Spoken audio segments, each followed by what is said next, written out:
want to talk a little bit about Habakkuk. I want to look just at so you understand the history. Now, when we did Nahum, we understand that this is right before Nineveh, the Assyrian Empire, fell.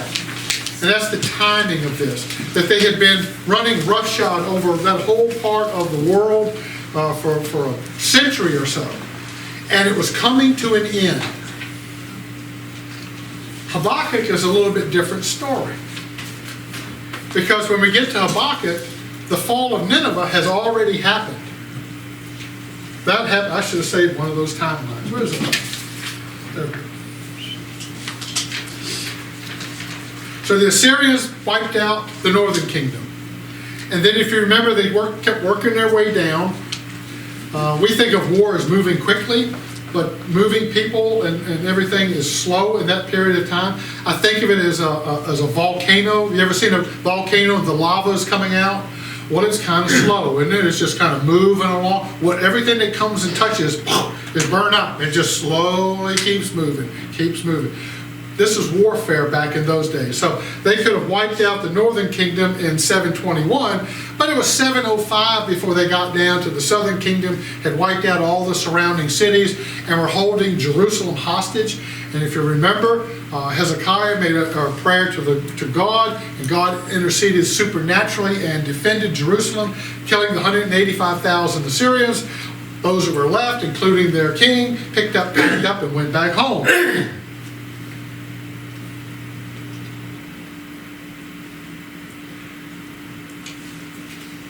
That's 705. There were some kings. Hezekiah was a godly king. And again, it was because of his reforms and his return to God that God granted his prayer, his intercessory prayer, and interceded. But when Hezekiah died, his boy took over, Manasseh. Scripture records him as being one of the most wicked, evil kings of Judah.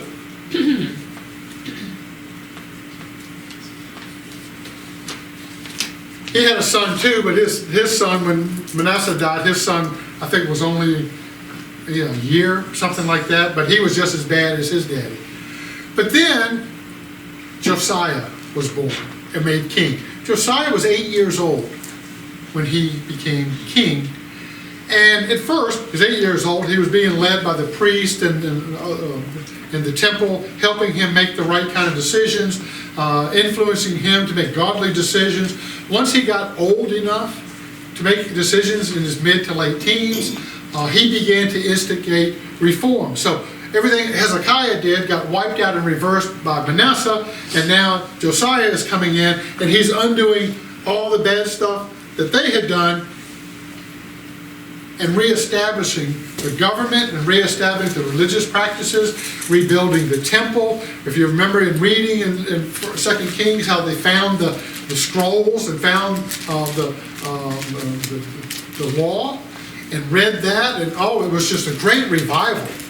And so he is recorded as being one of the most godly of all Judean kings. And he tore down all the pagan temples. He did all of those sort of things. One of the things he did by tearing down the pagan temples, remember at that point in time, most of the pagan temples in Judea, maybe not within the city walls so much, but in Judea, were the Assyrian pagans, because they had conquered everything, all those cities. And so he went through and wiped all of that out, reinstituted centralized religion inside of Jerusalem, the sacrificial offerings and all of those sorts of things, the institution of Passover.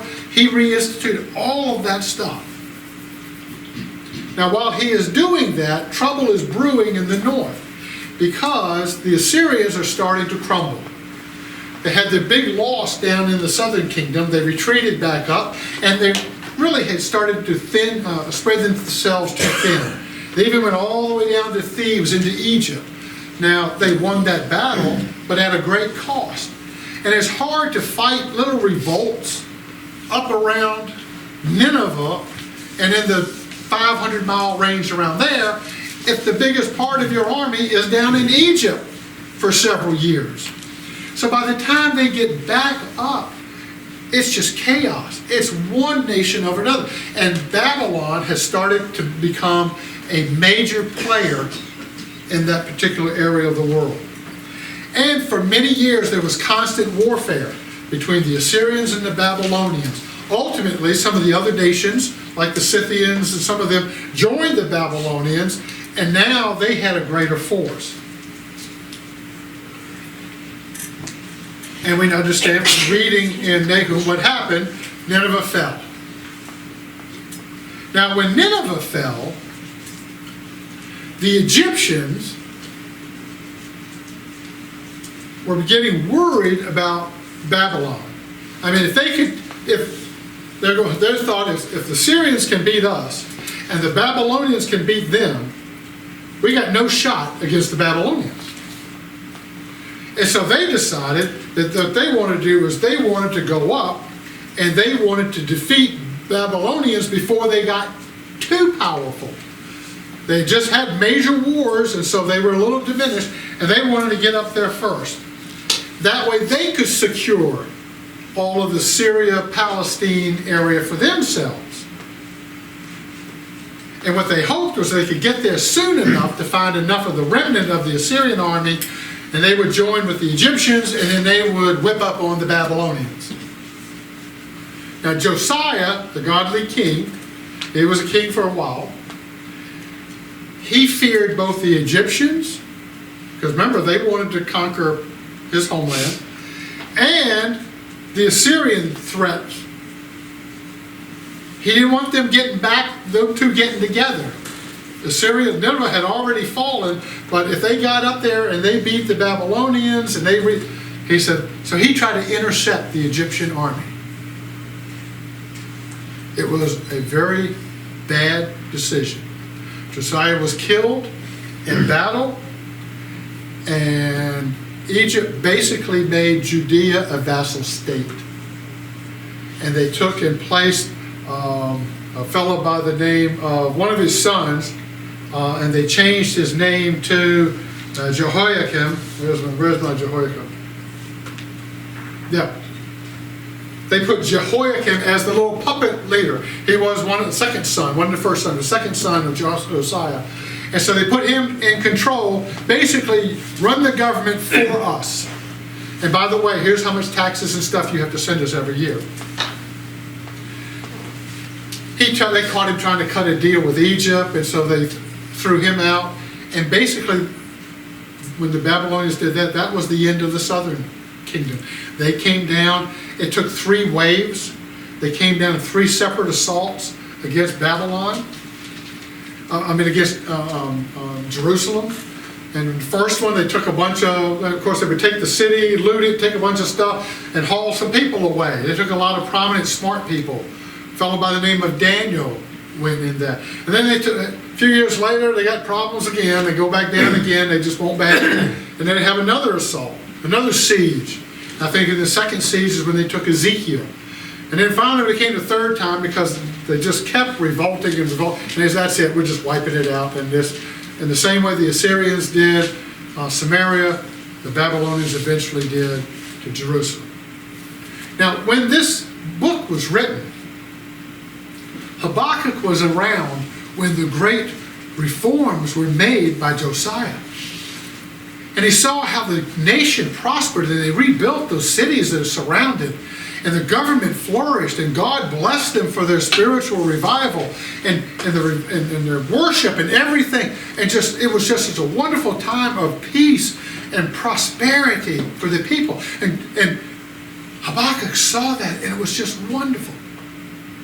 But then he saw Josiah died, and what happened after that. And he saw how those who had put into place, how they then reversed and went back to pagan worship. And the ones that had been put into power by the Egyptians, they were cruel, they were brutal, they outlawed the worship of Jehovah. It required worship of their gods, and the Egyptians, they had a lot of gods, and all of this stuff, and the Babylonian gods. And so all of this went, and so Habakkuk saw the great, and then he saw what was now happening. And so he cries out to God. And that's what this is about. He's going to ask God a couple questions. We'll start dealing with them next week. But the very first one is, he looks and sees how bad everything has become. And he cries out, Lord, how long are you going to let this go on? Lord, when we worshiped you right and we did, how wonderful it was. And now these other people have come in, and you have allowed the Egyptians to come in, and then you have allowed the Babylonians to come. Lord, how long are you going to allow these people to rule over us? And he's talking about the puppet rulers. How long are you going to let this wickedness go without being punished? How long are you going to not make right what is wrong? God is going to answer him in a way that he did not expect, which will lead to him to ask God another very serious question. Those where we will start next week in Habakkuk.